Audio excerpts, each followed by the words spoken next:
What's going on, everybody? Hope you're having a good Monday. Bobby Fire, Bobby Fight, and Brandon Cruz. I'm so used to saying Eric Sheet Tabor. We're going to be talking a little NFL and NBA showdown tonight. We'll start off with NBA and then jump over to NFL.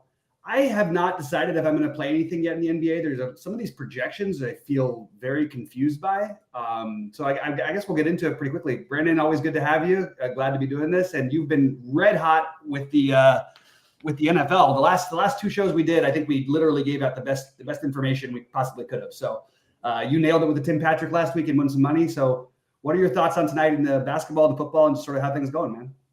Well, one, obviously things are going well. Two, in the meeting today, I thought the NBA slate started in 15 minutes, not in an hour 15. That's why I was like, hey, let's do it 15 minutes early before lock. I'm an idiot. Like, I just realized that now. I'm like, I thought the slate started like 15 minutes. So I'm rerunning. So give me a second to rerun everything. Yeah. I was like, I'm going to get home and then, I'll just upload everything in like 10 minutes. But yeah, let me look through these projections really fast. I did mess with stuff earlier. At least I'll at least talk about my thoughts as I was going through. And things have changed, at least on the SaberSim side. Typically, those are the projections that I use for Showdown. If Sheets or Goldie, I mean, like Goldie isn't doing them today, Sheets might. But typically, I usually run stuff earlier in the day and then clearly later.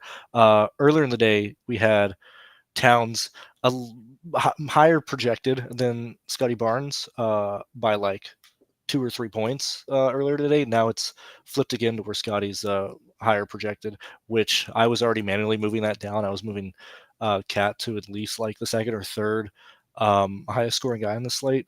With how close this game is and how bad the bottom of the salary is today in this slate, I feel like we're looking at either Scotty Towns or possibly RJ as your captains, because we have a pretty big gap between like the top 4 most expensive guys and then like the rest of the field. And so this is one where I'm probably going to be leaning towards like the 3rd or 4th most expensive captain, but I'm going to wait for this stuff to rerun to confirm that or deny it. Yeah. No, the thing that was confusing me a little bit is this Jamison battle. He's gotten a few minutes here and there, and he's look one of the best point per dollar plays because he's 1,800 and he's the one piece of value that I get. I guess I get it. I don't even like.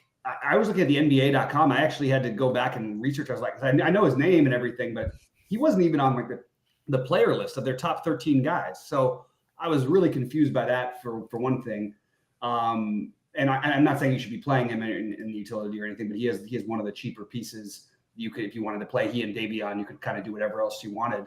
But I guess I'm just confused at whether or not I agreed that he even should get a projection. And again, his projection is what, for 5 fantasy points? But when you're trying to save money, it kind of makes a lot of sense. So I guess that's one quick question to get into. What are you thinking about doing on the lower end? Are you going to even go below Davion Mitchell, or is it just you just don't see any need to? At the moment, he's, what is he, 2,800? Or is he cheaper than that? At the so what I'm gonna do is enter the 4 in the main contest. I'll probably do 20 to 30 lines in the main one today. I don't, with how close this game should be, where it shouldn't be a blowout one way or the other, so on and so forth. I would personally be shocked if Mitchell, from a projection standpoint, again, I don't know ball, I'm just talking out loud. Yeah. From like a construction standpoint, I would be shocked to see him score more than like 16 points with how well the rest of the field is projecting projection wise and stuff. So like right now, and this is more so like, some people will be like, oh, this is what my exposure is right now, give or take. But like whenever I say that, it's like that's probably what I'm going to get to. I will probably end up with like 25 to like 30%, like 5 to 6 lineups with Mitchell. I don't know if that helps anybody or it doesn't. I don't think we really need to get to that salary. When I'm looking at lineups that are like, most of my lineups are landing on Payne and McBride at 44 and 32. I'm not really seeing a lot of situations to where let me get rid of these cheap captains on man to make sure that isn't influencing anything. but I'm not really seeing a need to get that low on the salary. If anything, it's showing, just take the potential zero that battle gives you at Mhm. 1200 versus the 28. Like I'm not really laying on lineups that are like right at like 50,000 being used and then using 28. I'm like going lower than that, or like leaving like 47 6 41 or 49 100 48 5. I'm not really seeing a reason to go to the 28 100 Mitchell at the moment. Mhm. Yeah, no, I think that makes sense. I mean, you've got Mitchell and Payne, who I think are both very reasonable, should get run if they play. I have a suspicion based on this line. I don't think this game should. I think that I was surprised the Knicks aren't double-digit favorites here. Toronto's one of the worst teams in the NBA. The Knicks are obviously like they're still sort of figuring things out, but their offense has been good. I think that there's a really reasonable chance that Towns sits for what it's worth, which again you'll get before lock, but just be ready to have your mass swap buttons and the projections update, because they announced that he's a legitimate game time decision at 20 minutes ago. So I think really? that's real. I have a feeling that's affecting the spread. And I guess we should sort of do, I guess I would just say what I would. What is the spread you're seeing right now? 7. Oh, well, that's what it was earlier. Yeah, I know, but I think but I've been speculative that he'd play in anyway. I just the line though has looked to me like somebody might be sitting. And if he does, you really have to. The only thing that's different is like he did sit the last game out. If you're going to go all the way to Toronto and go through customs and all that stuff, I always feel like, if the guys are able to play, they tend to play those games a little bit more. But yeah, it's a little. I just thought it would be a double-digit spread without thinking, even on the road. I just don't think these. I mean, the Toronto's just got awful. So speculating on that, we don't need to go way into it, because right now we're going to play it as if he's in, just because that's what the projections have and everything. But even if he's in, if there's anything you want a little narrative or somebody to get a little creative with, why not play a little bit of Precious, who's going to have some fluctuating minutes. He played a bunch in the last game because Towns was out, but Precious is back in Toronto. I could see him getting run in this game, and I think it's a reasonable guy to gamble on if Towns does play. And if Towns doesn't play, I think you're going to be getting Precious everywhere, basically. Does that make sense to you? Mm-hmm. But he's my favorite low-owned play, or whatever we want to call it today, who doesn't project well. But it wouldn't surprise me if at a cheap price at 4,800. It wouldn't surprise me if he outscores Miles McBride in a certain type of game flow. Or Towns gets into quick foul trouble. Maybe he plays a little bit more and he's back in Toronto. I just think that's an interesting guy to get different with, and that's always what I'm looking for on these slates. I agree with you about, like, in your strategy of when you play Showdown is generally in basketball, you do sort of want to. I don't think you always have to captain the highest scoring player in football, because it can make other things work. In basketball, you usually want to be captaining the guy you think is going to be, or one of the three options who are going to be the highest scoring player. Would you agree? Yeah, I think it's more so salary restrictive. Like if it's like, Denver and who, like, of course you're playing Jokic, right? But in this game, with how, like, if you look at Barnes, Towns, Brent, let's say, Towns plays Brunson and RJ, I mean, they're most likely projection wise all within like 7 points of each other. Mm-hmm. And then we see a pretty significant drop off between like them and like the mid range guys, with a lot of them in the 30s and stuff. Mm-hmm. So typically, yes, I do try and chase whoever is going to be highest scoring player. But I actually think in this game, you probably want to have someone in the 8K range or the low 10. So either RJ, Hart, or even OG as your captain today, because I would want to play Barnes, Towns, Brunson, and RJ if I can. Yeah, it really is slate dependent. I shouldn't have said it so plainly like that, but I guess my overall point is just that obviously basketball projections are much more accurate than baseball or football or things like that. In baseball, you literally could just plug in the number 9 hitter and you're already going to be unique, and nobody else is going to do it. Like, and honestly, his chances are about 30% of the chances of the guys hitting fifth. Like who's going to get all the ownership. So it's a lot different doing the NBA ones. I love doing the NBA showdowns. I don't usually get to do them, and I only love doing them really in the playoffs because I know exactly how the rotations are going to work, and you feel like there's a little bit of edge to be gained by that. During the regular season, I feel like it's like a free for all these days. You never know what kind of game's going to happen. I mean, so I agree though with playing those three guys. I mean, assuming Towns does play, I think that Towns, Barnes, and Barrett are the hardest for me to fade. You also have the revenge narrative with Barrett, all that stuff from the Knicks, etc. A lot of revenge stuff in this game, actually. But so you have it as you said Towns, Barnes, and did you say Barrett or did you say who was the other one? Brunson? For captains, when I'm looking at no, not necessarily the captain, the three guys. The 3 to 4 guys I won. Barnes, Towns, Brunson, and RJ. I think those are the priority. Mm-hmm. The one guy I'm more so would be okay with not using in that would probably be Brunson, and then using Josh Hart in there. But I want to try and get as many of the 4 most expensive guys as possible in my lineups. Yeah, I think that makes sense.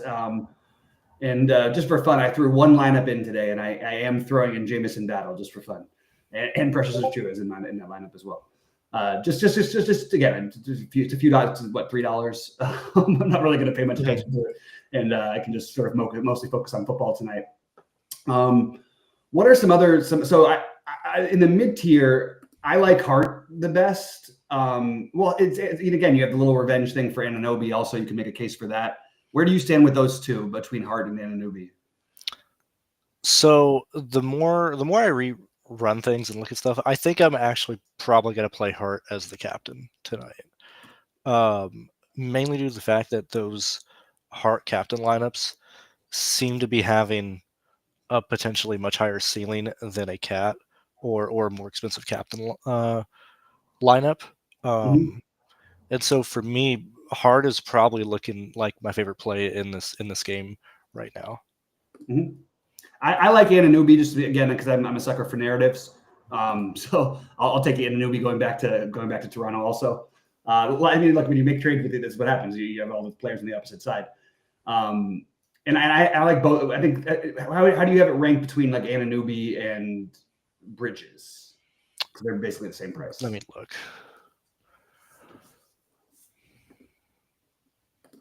And I get the Hart play. I think he makes more sense, but it's looking like a landslide towards OG in that. Yeah, I think so. Like it would lean. It's looking like I would probably play OG in the flex as almost a potential lock in the flex for me. Yeah, I think that's basically where I am as well. I actually don't mind OG captains in the same vein that you like the Hart captain. I like the OG captain as well.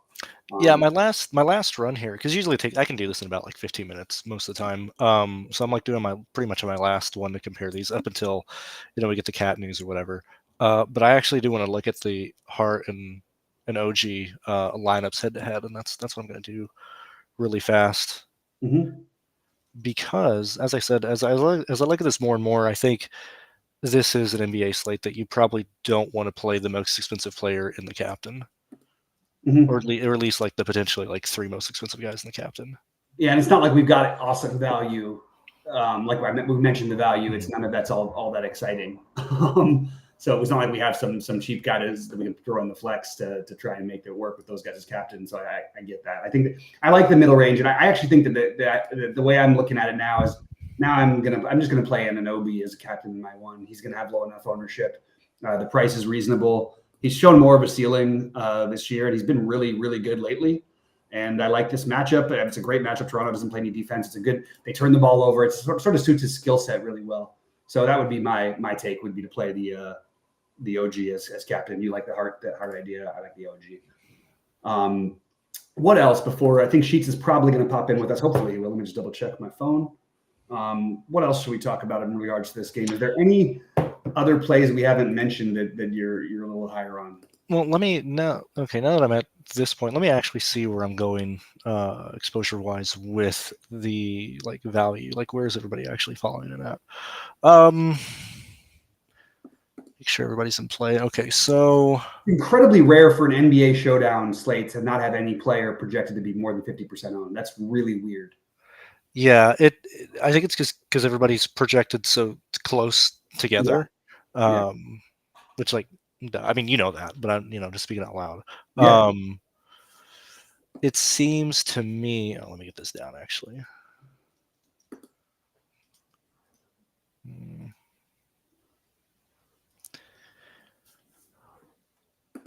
it seems to me like the plays that I'd want to focus on would be OG in the flex. Value wise, I'm probably leaning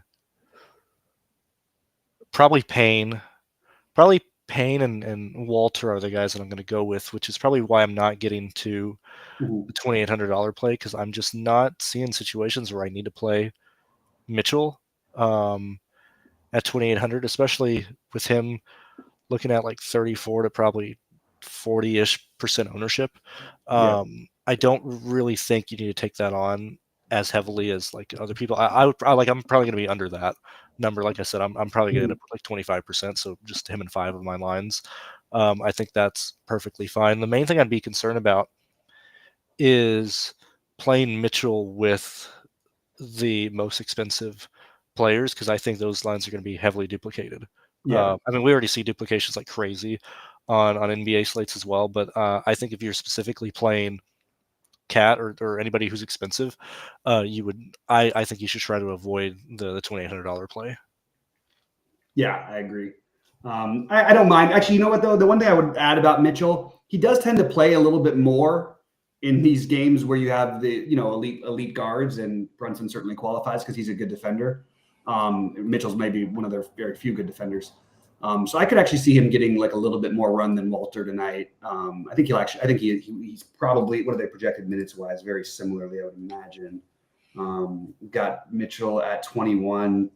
We've got Walter at, where is Walter? Am I missing something? Did I miss him? Huh. Somehow I feel like he's escaped from my, let me just see real quick. Walter is at 19 minutes.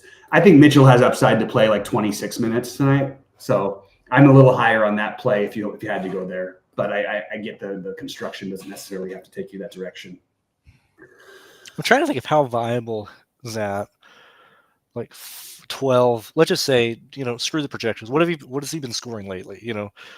Basically like 13 points. Like I'm trying to think of how much better the other guys are. Like Payne, who else is in that range? McBride, like people like that, like or even Walter. Like what? I mean, this is like kind of the lazy way to do it, but just looking at the box scores and stuff. Yeah. Like Walter, I would argue probably has a slightly higher ceiling. Yeah, I mean, in terms of his actual, like he actually has usage, so that's a big difference. So I agree with like the fundamental part of it. I think that the ceilings for minutes though is drastically in favor of Mitchell. Mm-hmm. That's just my take. But again, I'm open to being wrong, and it's not like it's not like they're the exact same price anyway. It's just the guys, that were cheaper guys we're considering. I have Mitchell a little bit ahead, but I don't. It's sort of splitting hairs to me. I think that either one is totally fine. Like I said, I think if Cameron Payne is actually like played tonight, I probably like him the most out of all 3 of these guys. The only thing I worry about with Payne is I'm worried that like even if he's a go, that he might not get more than like 8 minutes. With McBride back and now Achua back, they tend to play a pretty tight rotation in New York. And Payne was getting a lot of the work earlier when we had no McBride, and then there was no Achua. He hasn't played a game, I don't believe, this season with both Precious and McBride available. Mm-hmm. So that would be the one thing. Like Cameron Payne, is there a chance that he only plays like 4 minutes? Yeah, that's on the table. But he is a more productive player per minute than these other guys we're talking about by a lot. And obviously everything changes if Cat's out. All right, should we switch over? I guess maybe Sheets is not popping in today. We can go ahead and go over and talk about it for a while. I might have to answer the door at some moment. I'm moving out of my house. Call, but we'll come in. Sorry. No, you're fine. Like I said, I gotta get this stuff at least in DraftKings before I just lose track of time focusing on NFL. Yeah. But a lot of my NFL stuff is done, so I can answer a lot of things off the cuff without necessarily looking at it. Okay, well let's talk about it a little bit. I'm actually going to just make sure that I'm refreshed here, and any takes. So Sheets always starts off with the takes on the game. I think Cincinnati's going to kill them, but from a DFS standpoint, I think it's more valuable to try to captain and play more of the Dallas angle, just because the ownership is going to be significantly lower, especially as it applies to the captains. You don't have any Dallas player projected to be above 10% owned as a captain, where we've got four guys over 8% over 9 or whatever for Cincinnati. But so who is it that you're focused on the most for captain? And then we'll get into the flex and all that stuff. I will say, if Prescott was playing, I would probably be betting the house on CeeDee Lamb captain. Yeah. The fact that it's Cooper Rush, I have no interest in the Cowboys offense today. Which I think that's like whatever. That's what everybody's doing anyway. We're running into an issue is where, like, I think it's Chase or Higgins as like the only two guys. Like, I understand Brown, but I think in terms of potential ceiling for Chase or what T. Higgins allows you to put in your lineup, I think it's between those two straight up. I think you need the 4 Bengal guys, like the 4 best plays. It's so stupidly easy to put all 4 of those guys in your lineup, and especially like that's what I try and do anyway. Like, I want as much as the offense of whoever I think is going to score the most or do as well as we can anyway. The fact that we're just kind of given that by the Bengals, so like it doesn't really matter what Brown does. If you have him in the captain, I think you're giving up a little bit of ceiling. But if you just have him in the flex, then whatever he does is kind of irrelevant because he's most likely going to be probably outscored by a receiver, even if Brown, scores you like 18 to 20 points. I think you just eat the value from Dallas, because if everybody's projected to score so poorly on the Dallas side of the ball, it honestly doesn't matter if you're using Ezekiel Elliott, if you're using the guy who's like $400 on there. I think as long as you have the entire offense of the Bengals, I really don't think it matters today. Mm-hmm. Yeah, I get it. I mean, like I said, I think the Bengals will go nuts a little bit. I am having a hard time clicking the chalk buttons. I just always do with football. I am very interested in taking the shots on CeeDee Lamb at low ownership. I think that the field feels the way that you do, and I think that he has the same upside as everybody else in this game, including Jamar Chase. And I think it's worth taking a gamble against a defense that hasn't stopped anybody this season, and everybody's basically had a career game against them. So I actually like he and Dowdle would be the captains I'd use from Dallas. I do have Chase as my second highest owned captain, and I have Burrow as my third highest, and Higgins is my fourth. So I'm trying to switch it up a little bit. I'd like to get more Ferguson. I'd like to get to. I don't think I need to do the Brandon Aubrey thing, but I considered it. I just don't think it's the right slate for it. The Sims are giving me some Tanner Hudson captains. That was kind of interesting to me. I actually do get I think that he's a reasonable play as a tight end. I actually think all the tight ends are extremely viable for the Bengals, but I don't know why it's giving me some captains. I think it's just to get those other 5 guys in. Go ahead. So I mean, interrupt you. If you're playing Lamb, who is the guy you're leaving out from Cincinnati? Like, who would you prefer to leave? I'm not playing any Chase Brown captains. Well, no, I mean, even if you're not playing Chase Brown, like for the most part, projections are showing play Higgins, Chase, Burrow, and Brown, like those 4 in a lineup, regardless of who the captain is. Yeah, Brown's going to be in almost all my flex lineups. His ownership is almost double what anybody else's is projected at captain. I think I can just fade that, just skip him from the captain completely. Because like for me, like if I am interested in like playing like Lamb, which I'm probably not going to do unless I'm sold completely differently, but like T. Higgins, I think T. Higgins and Brown's projections are probably going to be pretty similar or not projections. Their fantasy scores are probably going to be pretty similar at the end of this game. Mm-hmm. For me, I feel like I would just, if I was going to not play a Cincinnati guy, it would probably not be Brown, and just hope he doesn't score like 22 points. and hope CD So, Lamb. so you're saying no, but I'm talking about just captain wise. Like I said, Brown is my highest owned player in the flex right now, but he's Well, my zero captain. I asked him.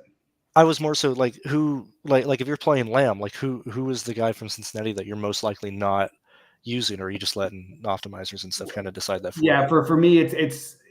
I mean, look, I like Higgins a lot. I feel like it's a better chase game because again, Dallas's defense hasn't proved to me that they can stop anybody either. But I love Higgins as a play in general. I just think that again, I'm trying to slant it a little bit more towards Dallas, even though my feeling on the game is much more Cincinnati could win this game 35-0, and it wouldn't surprise me. But I just want to go with a little bit of just to try and get a little bit unique, to try and focus a little bit more on the Dallas offense. And it's not like I'm getting totally unique. But I'm fading the 25% owned guy. I'm playing the 6% owned guy as my highest owned captain.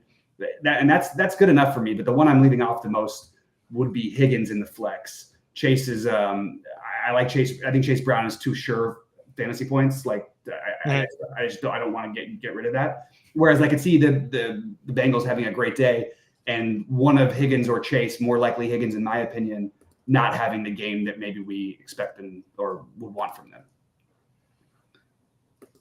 I guess that's sort of where I'm at. The other guys, I'm like a really high. Like I'm taking shots on Dallas. Like I said, I have 25% Tolbert, 25% Turpin in the flex, just to try to use those value pieces that have the upside to get the 15 or whatever 14, 12 that you need. Anyway, that's where I'm at. Yeah, I think Tolbert is probably a necessary play on the slate at 28, regardless of who you're paying up for. My main thing is trying to figure out who I want as my last guy in, and I think it is Ezekiel Elliott. I think he's in play now. If he scores a 0, probably not taking anything down. I don't think he's killing your lineup with a 0, but I think I'm probably going to play Ezekiel Elliott today. So we're on opposite ends because again, it's just an ownership thing. I have 16% of Lipke, and I have 2% of Elliott. So are you there with Lipke because are you needing the salary, or are you playing Lipke straight in those I'm needing the salary. Okay. In the lineups that he's in, but they gave him some touches for third and short situations. If those are third and goal, I could see them not possibly handing the ball off to Dowdle and either Elliott or Lipke being in. Mm-hmm. So I just like the idea of I think they're basically like the same play right now because it's not like Zeke's getting any work at all. They're basically actually Lipke got more work in the last game. He had 3 touches instead of 1. But I just think that it's just instead of playing 25% Zeke, I'll play the 5% Lipke just to get off the board. I'll be back in 1 second. I got to go get my. Yeah. Go ahead. Talk through any of your thoughts while I'm away. Let me see if I can take over. So I know Bobby's gone, but I really do feel like playing Tolbert and whatever value guy at the bottom, just to fill out your line is the way to go today. I think you personally just eat the poor projections from Dallas. And if I'm wrong, I'm wrong. I just don't feel like this is a slate where just because everybody's playing Cincinnati and the contrarian thing is to play Dallas, I don't think this is a slate to just be contrarian for the sake of being contrarian. Okay. Well, you've been right more than I've been lately, but actually I did really well in the last couple things too. I just didn't have the Tim Patrick last week as a captain. That was where I missed it. I mean, that was like dumb luck. I wanted him to get me 8 points, not 2 touchdowns. Yeah, and also get the PI on a third. Yeah, I'm just here for 8 points from him. That was certainly not expected at all. Yeah, that was wild. I couldn't believe it. And that was me and Sheets was just like, how's Brandon do it? Because we knew we didn't have a shot that night. But yeah, I mean, it's I'm looking through my exposure again. CD, Chase, Burrow, Dowdle, Higgins, Ferguson. I have similar ownership of. They're all over 10%, and those are basically my captains for this slate. Mm-hmm. Would you get funky and do anything like Zeke at captain? No. I like I said, kind of when you were coming back. I don't think this is a slate that you want to be contrarian just for the sake of being contrarian. Right. If you're getting different, I think it has to be actually, let me check one thing really fast. who, or I guess you're looking at Sabersim, who's just projected more in the captain between the 4 Cincinnati guys? Chase Brown by a million miles. That's why Really? Like, so that's like weird to me. Like, that makes sense. Dallas can't stop the run. They're supposed to be playing with the lead, so he should have the most touches. And there's less variance at running back than there is a wide receiver. He's looked good. That's why it's happening. Also, I agree with your take. I'm just not going to do it personally. So who's higher at the moment between Higgins and Chase? They're basically the same. Because like really, and yes, I mean there's outliers and stuff, but like projections will always show like quarterback the safest captain, and then highest projected captain is usually points wise is usually a running back. Whereas like the rule I like live and die by is only play wide receiver captains, right? Like that should be the way you approach it. I primarily do wide receiver tight end. I'm with you mostly on that. Yeah, so like right off the bat, if everything's showing Brown or like Burrow, like the Burrow ones are kind of just like donations. Like you'll eventually pass them at the end of the game anyway. Well, I don't know if I agree with that tonight because Burrow's so low owned, and also Burrow can throw. Like Yosevas could get in there to get in the end zone. We've seen Burrow put up like wide receiver numbers basically every week. I mean, 25, 32, 36, 30 his last 4 games against. Now he gets to play one of the worst defenses in football. I could see him being the highest scoring player pretty easily on this slate. And well, see, the thing that ruins that is like this. So like this slate, as stated in Discord on Sunday, when I was like, "This is the easiest slate ever." Yesterday's slate, same thing here. Like it, this seems like this seems like an absolute like too good to be true, because if you're playing Burrow captain, you're playing Chase Higgins Brown flex. If you're playing Higgins captain, you're doing Chase Burrow Brown flex. Like you're playing the same 4 guys. So like if you're playing Burrow, sure, whatever, he's lower owned or whatever, those lineups are gonna like be duplicated like to the moon and back, right? Mm-hmm. And I don't typically, unless Burrow does go off for like, it's 32 points again. But probably even in that situation, like Chase is probably outscoring him, or Higgins has the potential of outscoring him. I just think it's wiser to always play wide receiver today. But I think if you're getting different, all of those guys, though, what if you had a different take and that you like Yosevas, for example, which I like because I like Yosevas. So what? Well, let me look. You go Burrow, Chase, Yosevas, and one of the tight ends, and then 2 Dallas run backs. But even so, this is just me again, just looking through, and this is like the worst thing to do. But this is like just going through and looking at the scores really fast, just fantasy point wise. Like even when that individual, like I'm not, dude, there's no way I'm pronouncing his name correctly. Even if he scores you like 12 points in all those other games, like Chase and Higgins like still outscored him. Like but Higgins outscoring him at Higgins cost 3 times or twice as much, more than twice as much. Yeah, but like raw, I think. Yeah, raw points, but if he gets 13 raw and Higgins gets 16 raw like they did, or 12 against 16 like they did in the last game, then you can fit in the your 2 remaining players from Dallas can be logical, Dowdle and Ferguson or something like that, rather than having to play Zeke or Lipke. That's the advantage, I guess I would say. Yeah, I'm trying to look through or just kind of do like quick clown math because I think he's still priced out, even if he does like 12, unless some dude from Dallas goes off. Maybe if you're doing Lamb, I guess that's what you would need. But anyway, going back to like contrarian or like what to get different here, I think you just play the lowest projected captain of the 4 Cincinnati guys and just call it there. Like that's your way to get different. I don't think you should bother building with like Dallas in mind or stuff like that. I think you just play the lowest Cincinnati guy and hope that he goes off. Yeah, and oddly enough, that is Joe Burrow today, which is a little unusual. People have sort of wisened up to the fact that maybe not playing quarterbacks at the captain makes much sense. So of course, knowing me and my nature, I of course want to pivot the other direction.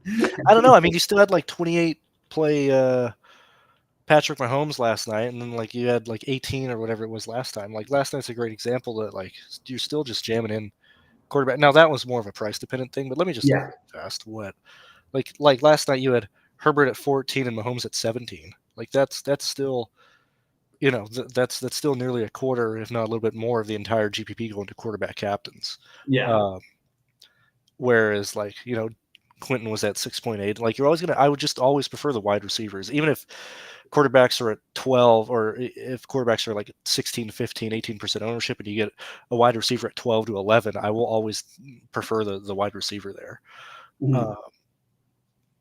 Let's see. Yeah, I get that. I mean, I was just pointing out that Burrow has outscored everybody on his team. I think 4 out of the last 5 games. Just throwing it out there. Mm-hmm. And has actually some sneaking, like occasionally he'll run one in. It's not impossible that he can run one in.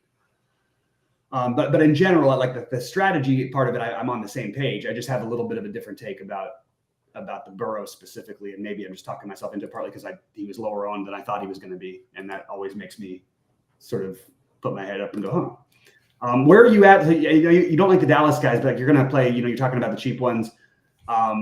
And by the way, I'm getting to 4-2s both ways and less 5-1s today. I don't mind a 5-1 for Cincinnati, but for some reason in my builds, I haven't gotten to much of it so far. For what it's worth, what Dallas players would you be playing in your flex? Like Dowdle seems like the most obvious one. You're not as interested in Lamb, you mentioned earlier, but who else would you be trying to get to Dallas from Dallas? Let me look. Bring this over here.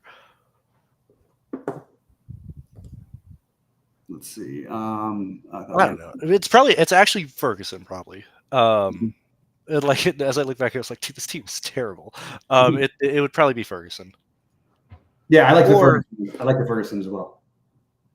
Dude, Shoemaker he's 34. I used to play a ton of Luke last year.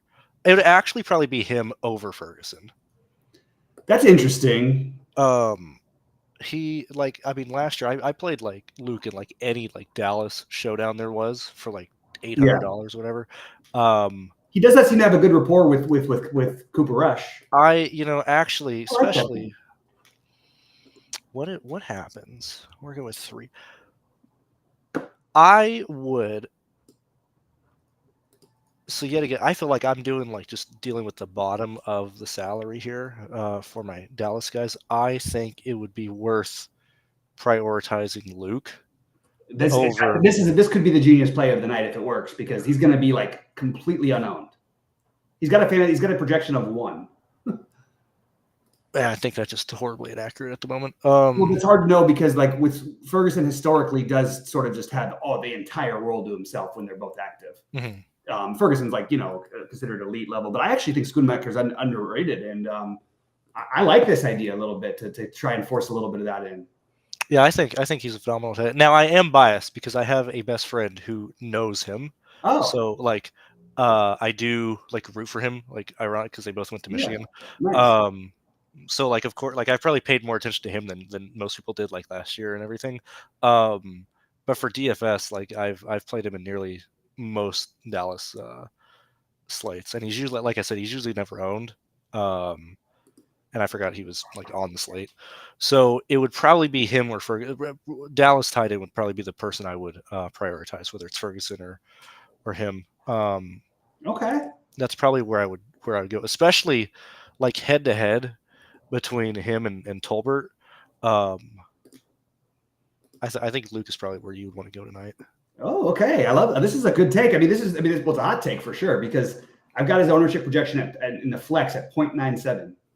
Oh, that's perfect. Well, then you could just play, whatever you want, Chase or whatever. Yeah, I might just play him for the. I like this idea though. Even if he scores 0, I'll just get different right off the bat of salary stuff. I also think this is a slate that you probably want to spend close to, if not nearly all your salary, because I think you have to play as many Cincinnati Bengal guys as I said 800 times in the video. So I actually really agree with this take. I've started. The only way it doesn't work is if the Cincinnati just completely creams them, and you get those 4 guys in literally 2. You end up leaving a bunch of people that way. But I think I overall definitely agree with that side of things, and I think that makes a lot of sense. Yeah, I think that's probably where we're at tonight. Yeah. No, it makes sense. I'm just taking a quick look and see if when Sheets last updated his projections, because is there anybody? There's not really any news that's going to affect anything unless somebody randomly gets scratched, but I don't think that's going to happen. Just double checking the projection updates. Yeah, he's done it. He did it. Oh, he just did it. He did it at 6:30. Anyway, so let me just double check. Okay. So I want to get a little more lamb. I'm doing the lamb thing. I guess that's what I'm going to be doing. I just feel like you're running into so many similar builds if you don't do it, and I don't know. I'm gonna roll with it. I think. Diggs active. I don't think that's relevant news. So Daniel disagrees. He says that only because we could see a really high scoring captain if Chase Higgins goes 35 plus, it could get squirrely down at the bottom. But what does that mean exactly? Because what are you disagreeing with? I don't understand that. Let me know what you're disagreeing with, Daniel. That seems to be sort of along the lines of what we're saying. You want to make this was Brandon's whole point. You want to try and get those 4 Bengals in as many lineups as you can. And I don't disagree with it, even though I'm trying to take a different angle myself tonight. Yeah, I mean, because normally, to rack up all of the scoring, it's 2 quarterbacks, 2 running backs. Like, you're most likely falling on touchdown points at some point if you play those 4 in most slates. Mm-hmm. Yep. But tonight, because the Bengals are projected to do so much better than the Dallas players, I think, which I've already look, and this is not just because it's worked recently. This is just how I play, and sometimes it works, sometimes it doesn't. But I typically, in the single entry stuff I do, I'm usually stacking an offense of the side, or the side of an offense, whether it's like Buffalo in the past, or even on Sunday. Sure, Tim Patrick scored 2 touchdowns, but I also had the entire Lions team on that. The week before when we played Cleveland as underdogs, I personally played like 5 Cleveland guys in the line. So, that's why, at least for me, this slate is like, oh well, that's pretty easy because it just play the Bengals side of the football. Like, anything the Bengals do, I will get points from, unless 3 of the 4 guys get injured. Mm-hmm.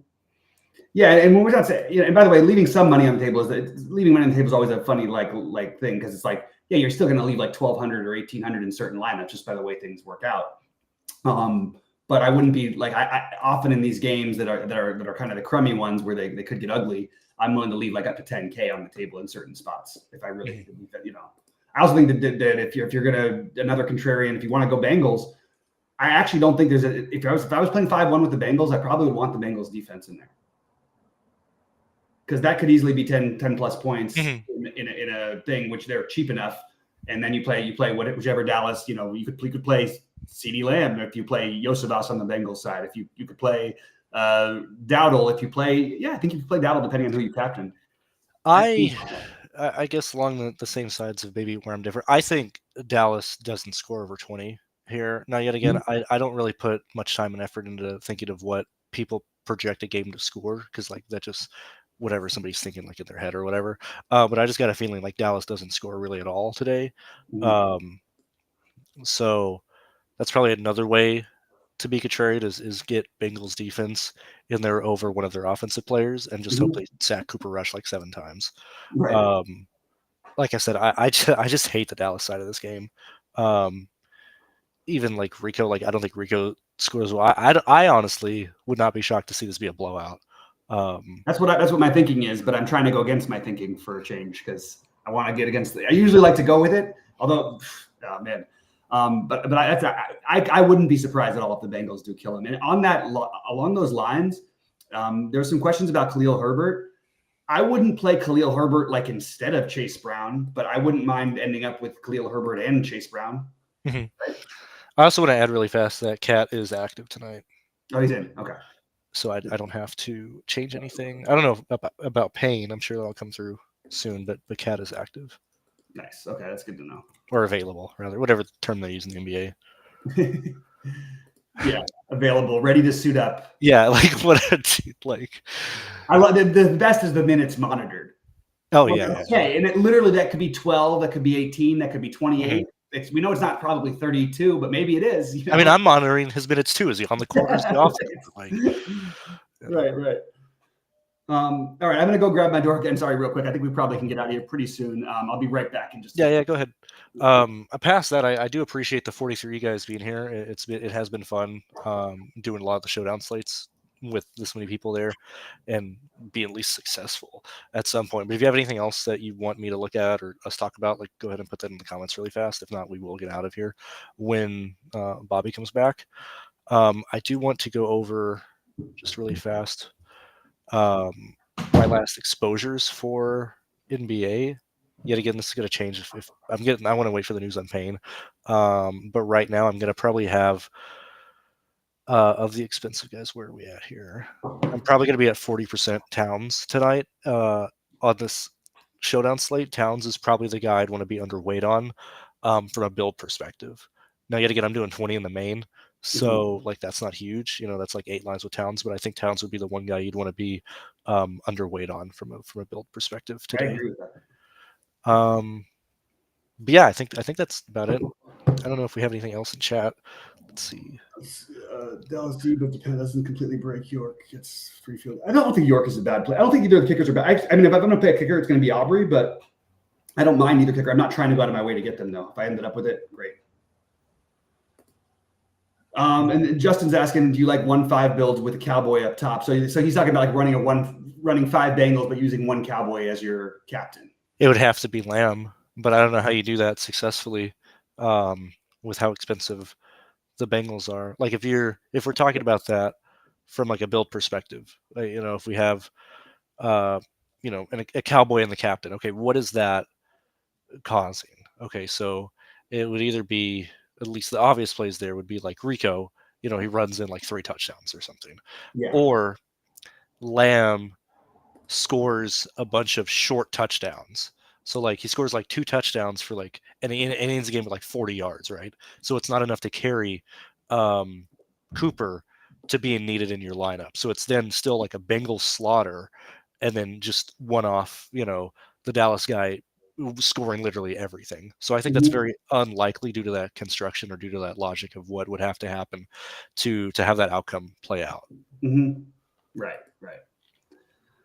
All right. I'm just getting sure that I have mine saved right, and had a few issues lately with uploading I couldn't get the players in. Last week was driving me crazy, but I think I figured it out with Jordan, thankfully. So anybody if they have any issues, we do have the SaberSim chat channel, because I was having some weird ones that. Dude, I've been having issues with getting CSVs from SaberSim for the last like 2 weeks here and there. Typically, I just refresh it or open it up, but like even like just now when we were talking, like I went to like just download the CSV from SaberSim, and I had to like refresh the link like 3 times because I could not get my teams that's weird. off of there.